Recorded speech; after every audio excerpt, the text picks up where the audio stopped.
and welcome to week 12 of our movie review series. For this week, we are reviewing The Bride of Frankenstein. All right, let's break down how this movie will be rated. There will be 5 categories, and each one of those categories will have a rating scale of 1 to 10. Plus, there will be a bonus category called Secret Sauce. The max that this movie can receive as far as points is 50 points, and the max they can receive as far as Secret Sauce is 5. Oh, and also, you may want to stick around towards the end of this video because I do a time-lapse drawing inspired by this movie, so you don't want to miss out on that. So grab your brides and your creatures, because it's time for The Bride of Frankenstein. The film opens with Mary Shelley sitting by the fire, chatting with Lord Byron and her husband Pierce. The topic of Frankenstein comes up, and Lord Byron praises her story as a masterpiece of horror. But Mary smiles and tells them, "There's more to the story." And just like that, we fade into the continuation of her tale. We pick up right where the first film ended. The windmill still smolders after being burned down by the villagers, as the crowd cheers that the monster is dead. Henry Frankenstein is found barely alive and then carried back to his estate. Meanwhile, little Maria's parents stay behind at the ruins. Her mother pleads with her husband to leave, but he insists on making sure the monster is truly gone. As he walks across the rubble, the floor gives way and he falls into the basement below, where he comes face to face with the creature. The monster attacks and drowns him. Hearing the struggles, Maria's mother rushes to the edge of the debris, reaching down for a hand, only to realize too late it's the creature's hand. The creature grabs her and throws her down into the darkness. We then cut to Frankenstein's estate, where the villagers have carried him home, unconscious, but home. Inside, Elizabeth, his fiancée, is overcome with relief that he is still alive. The doctors and servants rush to care for him, and it seems like their nightmare is finally over. Or so they think. Back out in the woods, the monster has survived. He stumbles through the forest looking for safety. He drinks from a stream and growls in pain. His burns and wounds ache. But his peace doesn't last long. A group of villagers discover him, and in their panic, they attack. The monster fights back, but is eventually captured and taken to the prison, only to escape and return to the woods. Back at the estate, Henry slowly recovers, and Elizabeth is still shaken. She begs him to abandon his experiments for good. Henry promises her he's done playing God, but fate has other plans. Because that's when Dr. Pretorius enters the story. He's an eccentric, sinister old professor and Henry's former mentor. Pretorius shows up to Frankenstein's home like a polite guest with bad intentions. He congratulates Henry on his successes and tempts him to return to his work.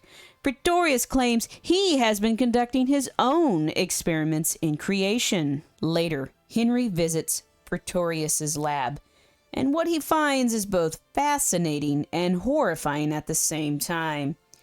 Pretorius shows him a collection of tiny living people he has grown in jars, a miniature king, queen, and even a tiny bishop that bows before them.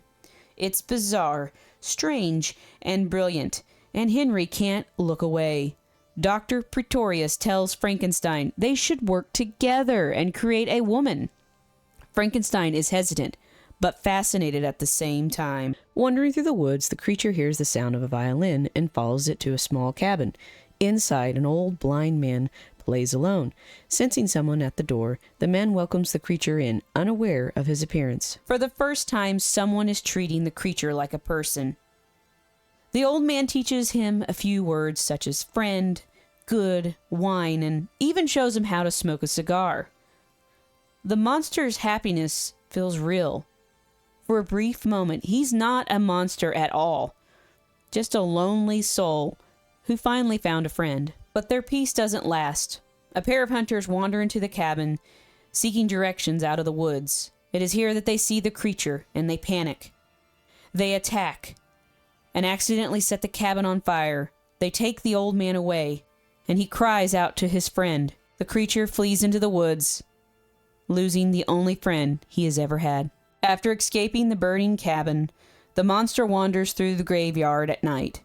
Lonely, scared, and desperate for companionship, he eventually stumbles upon a crypt, where he hides among the tombs. And this is where he crosses paths with Dr. Pretorius. Pretorius tells the creature about his plan. He wants to make another being, a woman, a companion for him. The creature's face lights up, and he mutters, "Woman. Friend. Yes." Pretorius grins and says that the creature can help make it happen. Not long after, Pretorius pays a visit to Henry, who is now married to Elizabeth. The two are preparing to leave the estate and put all this madness behind them. Pretorius tries to convince Henry to help him with the new experiment, but Henry refuses. He's done creating monsters. That's when Elizabeth's screams echo through the house. The creature has kidnapped her. Pretorius calmly tells Henry if he ever wants to see his wife again, alive, he'll help him with his creation. Left with no choice, Henry agrees, and together they return to the same lightning-filled lab where it all began. As the storm rages above the castle, lightning flashes through the lab once again. Frankenstein and Pretorius prepare for their greatest experiment yet, creating the bride. The creature waits anxiously, desperate for his new friend. The machine roars to life. Bolts spark, gears spin, and lightning strikes the tower. With one final jolt, the bride's hand begins to move. She's alive.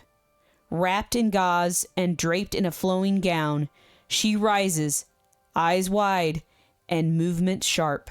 The creature, in excitement, rushes towards his new friend. But the moment he touches her, she screams in terror. His heart is broken.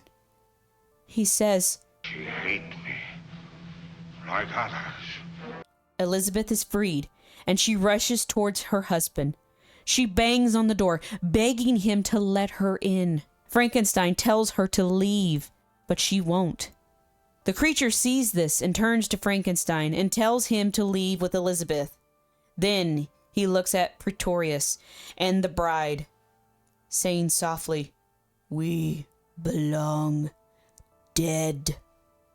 He pulls the lever, and the lab explodes in a flash of lightning, ending his story in tragedy and mercy. I think that the way the film balances horror, humor, and emotion is perfect. What starts as a story about a monster slowly turns into something deeper.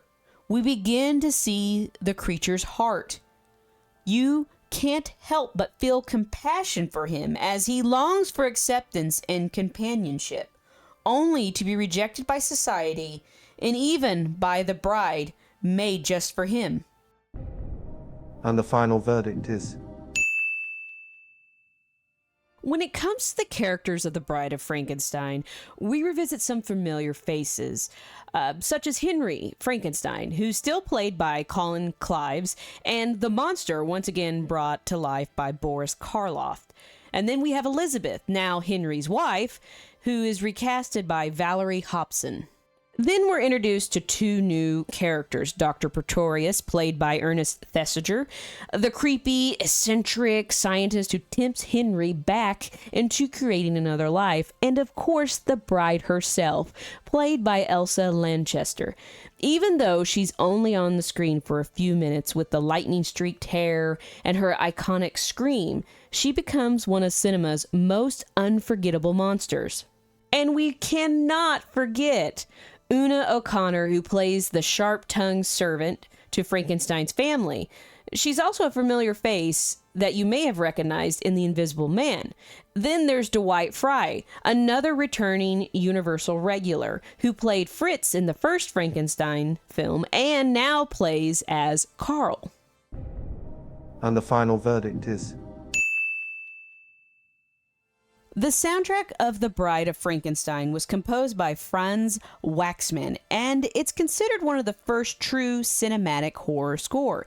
Each character had their own theme, from the monster's tragic story to the bride's haunting melody. Waxman blended horror, romance, and emotion, turning this film into something that felt more like a gothic opera than a monster movie. In a way, Waxman gave this movie its own kind of soul. Through the music, it was able to emotionally connect people to the characters. Part tragedy, part beauty, and it also set the standard how monster movies would sound for decades. And the final verdict is... When it comes to the visuals of The Bride of Frankenstein, they're unforgettable because of director James Whale and cinematographer John J. Mescal. They created a perfect mixture of gothic horror and dark beauty. The dramatic lighting, the towering sets, and the use of shadows gave this film a haunting, almost dreamlike quality. Even more impressive was Elsa Lanchester's iconic look, which was created using her real hair, styled over a wired cage, with a famous white lightning streak added using a hairpiece and makeup. Combined with Jack Pierce's masterful makeup and James Whale's expressive direction, it created one of cinematography's most striking and enduring monster designs. And the final verdict is... The Bride of Frankenstein has had a massive cultural impact that still echoes today, and I think one of the biggest ones is the way that this film humanized the monster, turning something that was once seen as pure evil into something emotional and deeply sympathetic. The creature's loneliness and desire for acceptance made audiences relate to him, to anyone who's ever felt like an outsider or unloved. And then, of course, there's the bride herself. With her lightning streak hair, her unforgettable scream, she became one of cinema's most iconic figures. The image alone has inspired parodies, Halloween costumes, and tributes for generations. Not to mention how this movie cemented itself as a cinematic landmark. It's often been cited as one of the first horror sequels to surpass the original. It set a new standard for storytelling, visuals, and emotional depth in its genre. And the final verdict is... And now secret sauce time. Does this movie have what it takes to deserve secret sauce? Final score.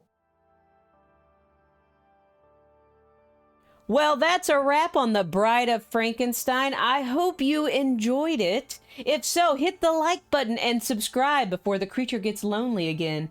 And remember, we've got many more movie reviews coming down the line, so you don't want to miss out on that. So you got to make sure you hit that subscribe button. But until next week, stay safe, and I'll catch you in the next movie review. Bye.